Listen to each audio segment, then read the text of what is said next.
So good morning guys और आपके क्रिक exam channel में आप सभी का स्वागत है। तो आज के इस वीडियो में 30 अगस्त के इंपॉर्टेंट करंट अफेयर्स को हम लोग कवर करेंगे। तो हमारा पहला प्रश्न क्या है कि वाईएसआर संपूर्ण न्यूट्रिशन योजना ये किस राज्य सरकार के द्वारा लॉन्च की जाएगी? तो आंसर होगा आंध्र प्रदेश। तो आंध्र प्रदेश के जो मुख्यमंत्री हैं जगन मोहन रेड्डी अभी 1 सितंबर को ही इस वाईएसआर संपूर्ण न्यूट्रिशन योजना को शुरू करेंगे और इस योजना का उद्देश्य है गर्भवती महिलाओं और बच्चों में एनीमिया को रोकना और उन्हें पोषक आहार प्रदान करना। अच्छा देखो, मैंने आपको कई बार बताया अगर किसी भी योजना की स्टार्टिंग वाईएसआर से हो रही है तो आप डायरेक्ट आंसर लगा दो आंध्र प्रदेश। एक तो ये तरीका हो गया आपको आंसर लगाने का। इसी तरह से मैंने आपको एक और पॉइंट बताया था, अगर किसी भी योजना की स्टार्टिंग मो से हो रही है, मो जैसे कि मो बस पहल, मो परिवार योजना, तो आप आंसर लगा दो उड़ीसा। तो ये कुछ चीट कोड है, आप याद रख सकते हो इन्हें। बाकी बात आंध्र प्रदेश की है तो ये रहा मैप में आंध्र प्रदेश। अच्छा, आंध्र प्रदेश से सबसे इंपॉर्टेंट प्रश्न मैंने आपको बताया था, आंध्र प्रदेश के जो गवर्नर हैं विश्वभूषण हरिचंद्रन, उन्होंने आंध्र प्रदेश की 3 राजधानी वाली परियोजना को मंजूरी दे दी है। अब 3 राजधानियां कौन कौन सी है? अमरावती इसकी legislative capital, Visakhapatnam administrative capital और कुर्नूल जुडिशियल कैपिटल बनी है। अभी आंध्र प्रदेश में ही वाईएसआर चेयूथा योजना भी शुरू हुई थी, एक वाईएसआर कापू नेस्तम स्कीम भी शुरू हुई थी और नेस्तम से याद आना चाहिए नेस्तम नेस्ता योजना, ये भी आंध्र प्रदेश की है। अच्छा, यहाँ के मुख्यमंत्री का नाम क्या है? जगन मोहन रेड्डी। तो जगन से ही आपको 3 योजनाएं मैं आपको याद कराता हूँ। एक तो जगन्ना विद्या दिवेना योजना, जगन्ना वस्ती दिवेना योजना और जगन्नाथ चेदुड़ योजना, ये भी आप याद रखो। एक आपको यहाँ पे मिलेगी रायतू भरोसा योजना। वैसे रायतू बंधु योजना भी आप सुनोगे जो कि तेलंगाना की है। उसके अलावा अम्मा वोडी योजना की बात कर लो या नवरत्नालु पेदलंदरिकी इलू योजना की, ये सब आपकी आंध्र प्रदेश की है। उसके अलावा अभी आंध्र प्रदेश सरकार ने बच्चों और महिलाओं को साइबर अपराधों से बचाने के लिए ई रक्षाबंधन कार्यक्रम शुरू किया था। आंध्र प्रदेश ने ही गुमशुदा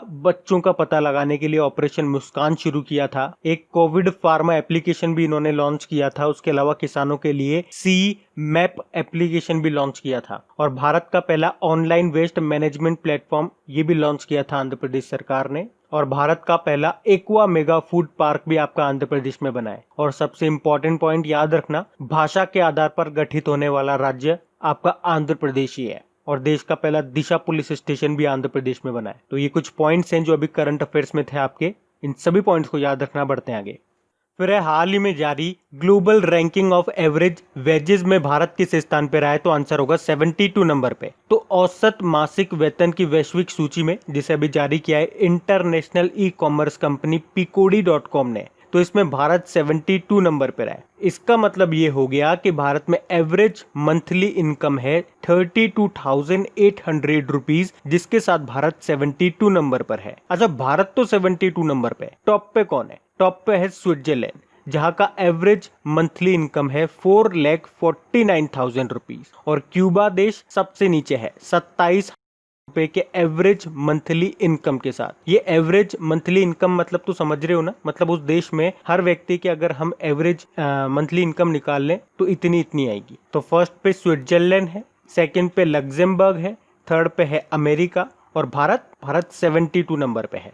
अच्छा, ये सेम कंडीशन एक बार हमने पढ़ा था जिसमें टॉप पे स्विट्जरलैंड था और भारत 72 नंबर पे था। कौन सी रैंकिंग है, कुछ बता सकते हो, कुछ आइडिया? तो शायद ये जनवरी की बात है, हमने पढ़ा था ग्लोबल कॉम्पिटिटिवनेस इंडेक्स, जिसमें टॉप पे रहा था स्विट्जरलैंड और भारत 72 नंबर पे था। तो सेम कंडीशन थी। तो इस तरह से आप लिंक करके दोनों पॉइंट्स को याद रख सकते हो। और जनवरी से लेके जून तक जो हमारा टॉपिक वाइज करंट अफेयर्स वाली सीरीज चल रही है, उसमें रैंकिंग वाला एक पार्ट मैंने अपलोड कर दिया। अगर वो आपने नहीं सुना है अभी तक, वो सुन लीजिएगा।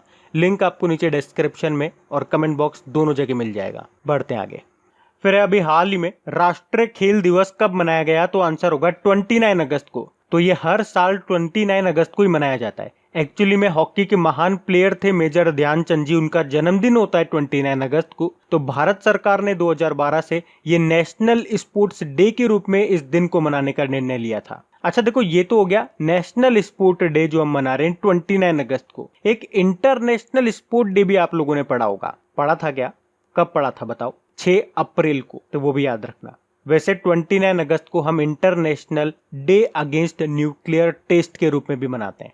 अच्छा, इंपॉर्टेंट डे वाला प्रश्न है, तो अगस्त में जितने भी इंपॉर्टेंट डे अभी तक आए हैं सबका मैं आपको रिवीजन करवाता हूं। अगर आपको याद है तो मेरे साथ साथ बोलते चलना। 1 अगस्त को हमने मुस्लिम महिला अधिकार दिवस मनाया, और 1 अगस्त को नेशनल माउंटेन क्लाइंबिंग डे के रूप में मनाया था राष्ट्रीय पर्वतारोहण दिवस। 3 अगस्त को विश्व संस्कृत दिवस मनाया। 6 अगस्त को हिरोशिमा डे मनाया। 7 अगस्त को नेशनल हैंडलूम डे मनाया। 9 अगस्त को नागासाकी डे मनाया था, और एक वर्ल्ड ट्राइबल डे विश्व आदिवासी दिवस मनाया था। फिर 10 अगस्त को वर्ल्ड बायोफ्यूल डे मनाया, विश्व जैव ईंधन दिवस, जिसकी थीम थी बायोफ्यूल्स टुवर्ड्स आत्मनिर्भर भारत। और 10 अगस्त को अंतरराष्ट्रीय शेर दिवस भी मनाते हैं। फिर 12 अगस्त को इंटरनेशनल यूथ डे मनाया था, जिसकी थीम थी youth engagement for global action. और 12 अगस्त को विश्व हाथी दिवस भी मनाया। 13 अगस्त को विश्व अंगदान दिवस मनाया, ऑर्गन डोनेशन डे। फिर 19 अगस्त को विश्व मानवता दिवस मनाया, वर्ल्ड ह्यूमैनिटेरियन डे। और 19 अगस्त को ही वर्ल्ड फोटोग्राफी डे भी मनाया। 20 अगस्त को 3 डे मनाए थे, एक तो सद्भावना दिवस, भारतीय अक्षय ऊर्जा दिवस और वर्ल्ड मॉस्किटो डे। फिर 21 अगस्त को वर्ल्ड सीनियर सिटीजन डे, वरिष्ठ नागरिक दिवस मनाया। 26 अगस्त को महिला समानता दिवस मनाया, और अब 29 अगस्त को नेशनल स्पोर्ट डे मना रहे हैं। तो अगस्त के ये इंपॉर्टेंट डेज आप याद रखना, बढ़ते हैं आगे। फिर एक, किस भारतीय जासूस को ब्रिटेन में ब्लू प्लेग सम्मान से सम्मानित किया जाएगा? तो आंसर होगा नूर इनायत खान को। तो सेकेंड वर्ल्ड वॉर में ब्रिटेन के लिए जासूसी करने वाली भारतीय मूल की पहली महिला थी, जिनका नाम है नूर इनायत खान, और इनको ब्लू प्लेग सम्मान से अभी सम्मानित किया जाएगा। तो मैसूर के शासक टीपू सुल्तान के वंशज और भारतीय सूफी संत हजरत इनायत खान की बेटी थी ये नूर, जो द्वितीय विश्व युद्ध में ब्रिटेन के स्पेशल ऑपरेशन एग्जीक्यूटिव की एजेंट थी। क्या नाम है? नूर इनायत खान। बाकी गगन अरोड़ा, इनका नाम तो अभी हमने पढ़ा था, सीईओ ऑफ द ईयर का अवार्ड मिला। अर्चना सोरेंग, क्लाइमेट चेंज पर यूनाइटेड नेशन के युवा एडवाइजरी ग्रुप के लिए इनको चुना गया था। और कलीपुरी 2020 के इम्पैक्ट वुमेन अवार्ड से सम्मानित किया था इनको। बढ़ते हैं आगे। फिर है 51वां अंतर्राष्ट्रीय फिल्म महोत्सव का आयोजन कहाँ पे किया जाएगा? तो आंसर होगा गोवा में। तो भारत का 51वां इंटरनेशनल फिल्म फेस्टिवल ये अभी 20 से 28 नवंबर तक गोवा में आयोजित किया जाएगा। और ये फिल्म फेस्टिवल कोविड-19 के कारण एक हाइब्रिड फेस्टिवल है। अब बात गोवा की है तो ये रहा मैप में गोवा, कैपिटल इसकी क्या है? पणजी है। और कई बार मैं आपको बता चुका हूं कि पणजी किस नदी के किनारे स्थित है, तो मंडोवी नदी के किनारे स्थित है। ये प्रश्न एग्जाम में पूछा जाता है, याद रखना।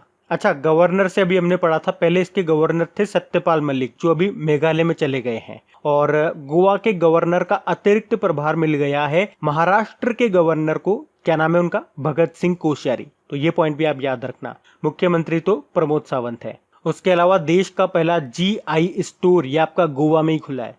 और GI से आपको याद आता होगा, GI मतलब जोग्राफिकल इंडिकेशन। अभी गोवा के ही हरमल मिर्च और मोइरा बनानास और खाजे, जो कि एक तरह का स्वीट है, इनको GI टैग मिला था। और इसी साल कुछ महीने पहले हमने पढ़ा था गोवा के खोला चिली को भी GI टैग मिला था, और वो गोवा का पहला प्रोडक्ट बना था जिसे GI टैग मिला था। उस खोला चिली को कोना कोना मिर्च भी बोलते हैं। तो गोवा से आपको 4 प्रोडक्ट याद रखने जिनको अभी इसी साल GI टैग मिला है। एक तो खोला चिली हो गई, एक अभी हरमल चिली याद रखो, मोइरा बनानास और खाजे KHAJE खाजे, इनको मिला है GI टैग। और हमने पढ़ा था कि इस साल नवंबर में आपके नेशनल गेम्स भी होने वाले हैं, जिसका शुभंकर क्या रखा गया था? मैस्कॉट रूबीगुला, जो कि एक फ्लेम थ्रॉटेड बुलबुल है। और ये जो फ्लेम थ्रॉटेड बुलबुल है ये गोवा का राजकीय पक्षी है। अच्छा, गोवा से कुछ डेज भी मैंने आपको बताए थे, जैसे कि एक याद रखो गोवा लिबरेशन डे, गोवा मुक्ति दिवस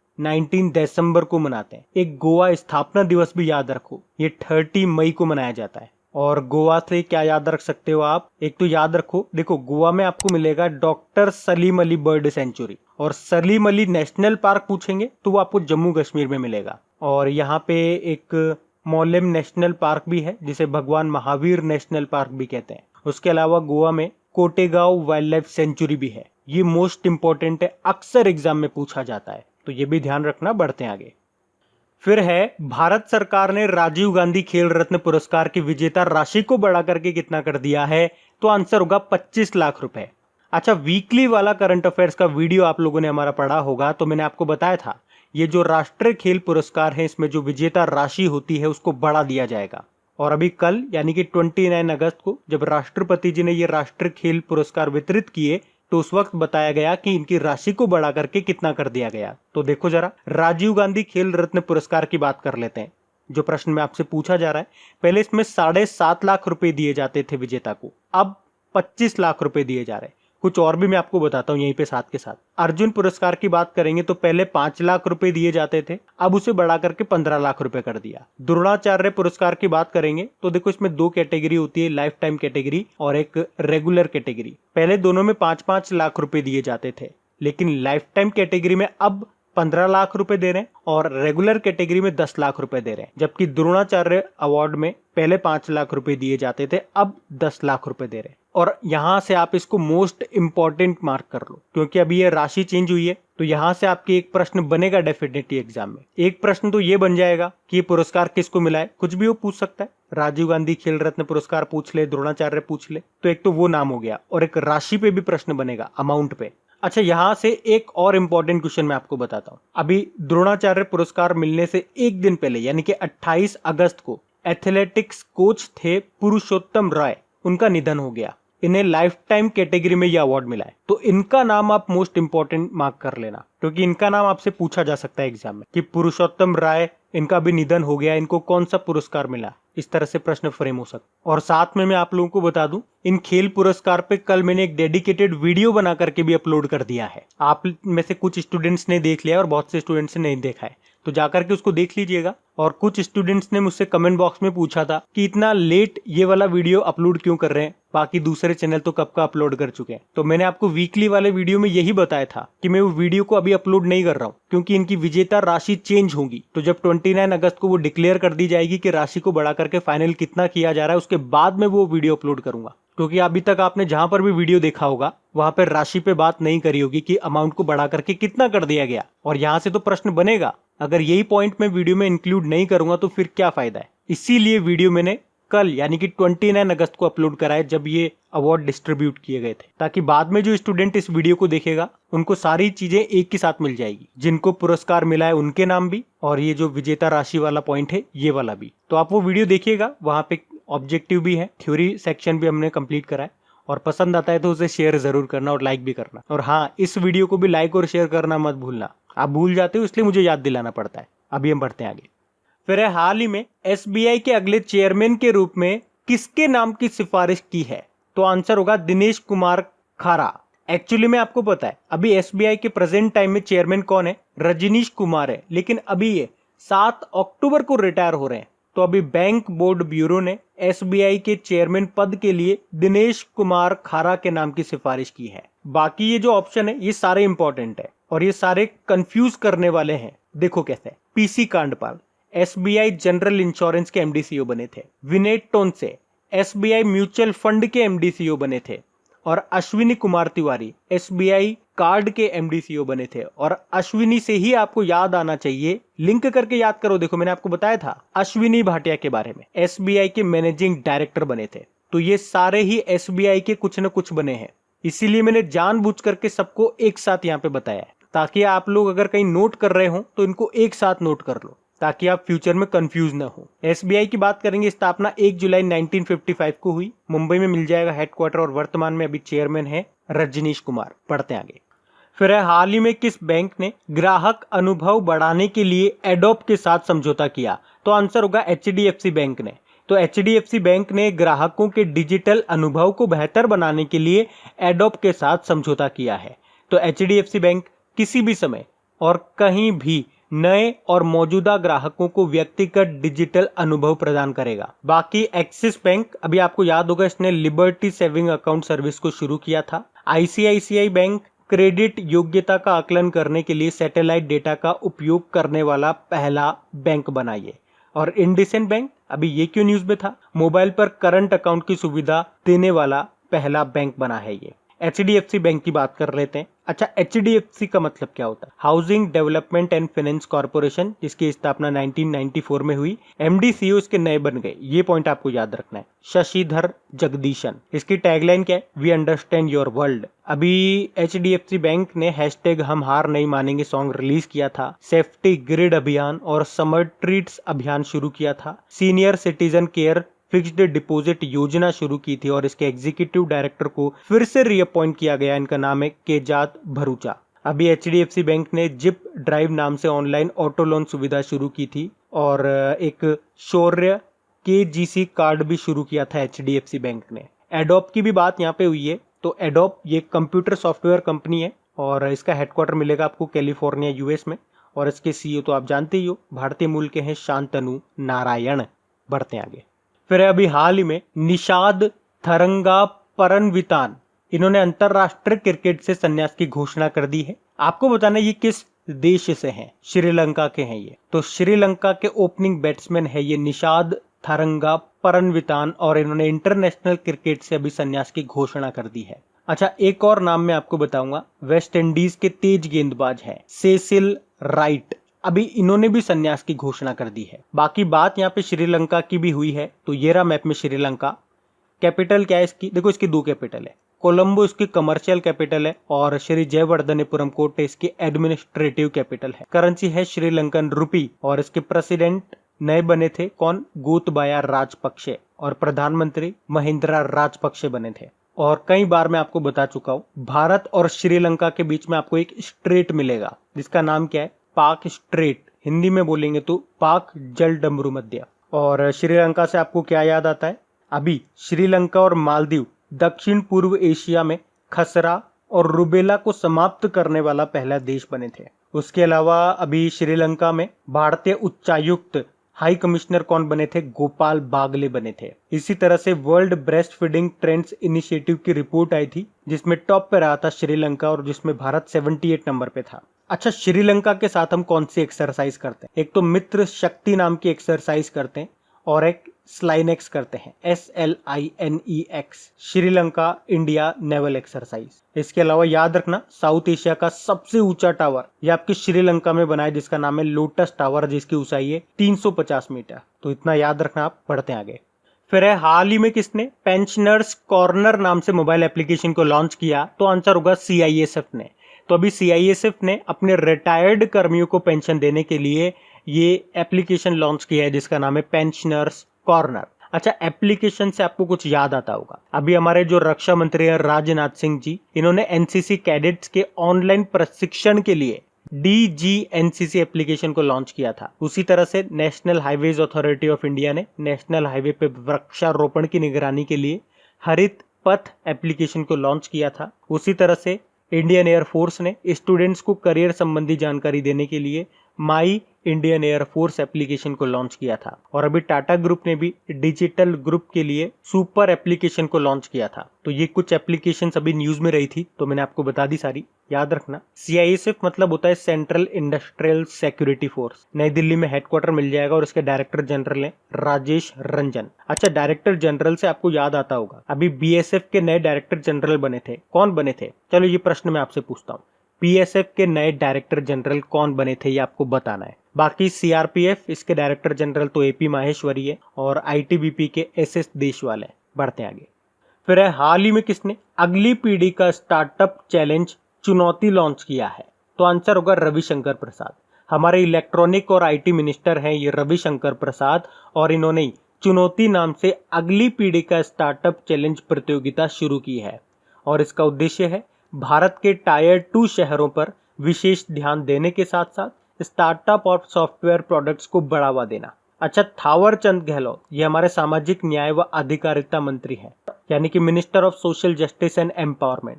अभी आपको याद होगा इन्हें ट्रांसजेंडर व्यक्तियों के लिए जो राष्ट्रीय परिषद का गठन किया गया था उसका अध्यक्ष बनाया था। बाकी डॉक्टर हर्षवर्धन स्वास्थ्य व परिवार कल्याण मंत्री हैं, उसके अलावा अर्थ साइंस मिनिस्टर भी हैं। ये चांदनी चौक दिल्ली इनका निर्वाचन क्षेत्र है। अभी विद्यार्थी विज्ञान मंथन 2020-21 शुरू किया था इन्होंने। एक मौसम का पूर्वानुमान लगाने के लिए मौसम नाम से एप्लीकेशन भी लॉन्च किया था। प्रहलाद जोशी धारवाड़ निर्वाचन क्षेत्र इनका, धारवाड़ कर्नाटक। कोयला मंत्री हैं, सत्यभामा पोर्टल लॉन्च किया था इन्होंने। बढ़ते हैं आगे। फिर है अभी हाल ही में टिकटॉक के सीईओ ने इस्तीफा दे दिया। क्या नाम है उनका? उनका नाम है केविन मेयर। ये टिकटॉक के अभी तक सीईओ थे केविन मेयर, पर अभी इन्होंने इस्तीफा दे दिया है। बाकी सोफिया पोपोव, ये जर्मन गोल्फर है। अभी आपको याद होगा इन्होंने महिला ब्रिटिश ओपन 2020 का खिताब जीता था। लिसा स्टालेकर की बात करेंगे, ऑस्ट्रेलिया की पूर्व कप्तान है ये, और अभी आपको याद होगा आईसीसी हॉल ऑफ फेम में इनको शामिल किया गया था। अच्छा, वैसे 3 जनों को आईसीसी हॉल ऑफ फेम में अभी शामिल किया गया था। एक तो यही हो गई, बाकी 2 कौन है? साउथ अफ्रीका के जैक्स कैलिस और पाकिस्तान के कौन है? पाकिस्तान के जहीर अब्बास। अच्छा, टिकटॉक की पेरेंट कंपनी का नाम क्या है? ByteDance. तो अब बात करेंगे कल की वीडियो में पूछे गए प्रश्न के उत्तर की। तो कल की वीडियो में आपसे पूछा गया था कि अंतरराष्ट्रीय बुकर पुरस्कार 2020 जीतने वाली सबसे कम उम्र की लेखक कौन बन गई है? तो आंसर होगा मारिके लुकास रिजनेवेल्ड। ये नीदरलैंड की है। आप सभी ने प्रश्न का बिल्कुल सही उत्तर दिया है। और गाइज एक बार फिर से रिक्वेस्ट करूंगा, एक बार चेक कर लीजिए आपने क्या इस वीडियो को लाइक तो कर दिया है ना? अगर नहीं किया है तो इसे लाइक जरूर कीजिएगा और अपने दोस्तों के साथ में इसको शेयर करना मत भूलिएगा। अगर वीडियो अच्छा लगा है तो शेयर जरूर करना है आपको। तो गाइज इन सभी क्वेश्चंस का क्विज बना करके मैंने एप्लीकेशन पे अपलोड कर दिया है। तो अगर आपने वीडियो बिल्कुल ध्यान से देख लिया है तो वहां जाइए और इन सभी क्वेश्चंस का आप प्रैक्टिस लगा लीजिए, ताकि ये सारे क्वेश्चंस आपको अच्छी तरीके से याद हो जाए। और जो नए स्टूडेंट इसे पहली बार देख रहे हैं, आपको बता दूं कि क्विज में अब रैंकिंग फीचर भी ऐड हो चुका है।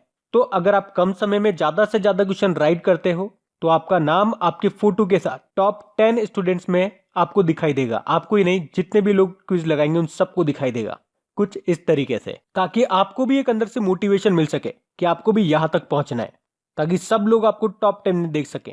और वैसे भी आप तो आपके इन करंट अफेयर्स का रिवीजन करवाने के लिए मैं इसका ऑडियो भी तैयार कर रहा हूं। तो दिन में 4 से 5 मिनट निकाल करके वो आप ऑडियो सुन लीजिए, ताकि आपका इन करंट अफेयर्स का फिर से रिवीजन हो जाए। क्योंकि आपको पता है चीजों को पढ़ना इंपॉर्टेंट है, लेकिन समय समय पर उनका रिवीजन करना बहुत ज्यादा जरूरी है। रिवीजन नहीं करोगे तो वो सारी चीजें आप भूल जाओगे। तो आप ही के लिए मैं इसका रिवीजन ऑडियो तैयार कर रहा हूँ। तो उस ऑडियो का लिंक मैंने नीचे डिस्क्रिप्शन में दे दिया है, वहां जाकर के आप मुझे फॉलो कर लीजिए। और फॉलो करने के बाद में पास में जो बेल आइकन आएगा आप उसे जरूर दबा लेना, ताकि जब भी मैं ऑडियो अपलोड करूं उसका नोटिफिकेशन आपको मिल सके। और एप्लीकेशन अगर अभी तक आपने डाउनलोड नहीं किए तो उसका लिंक भी आपको नीचे मिल जाएगा। वहीं पे आपको क्विज, वीडियो, पीडीएफ सब मिल जाएंगे। तो इस प्रश्न का उत्तर आता है तो कमेंट बॉक्स में जरूर टाइप करिए। चलिए अब मिलते हैं करंट अफेयर्स के रिवीजन वीडियो में। Thank you guys.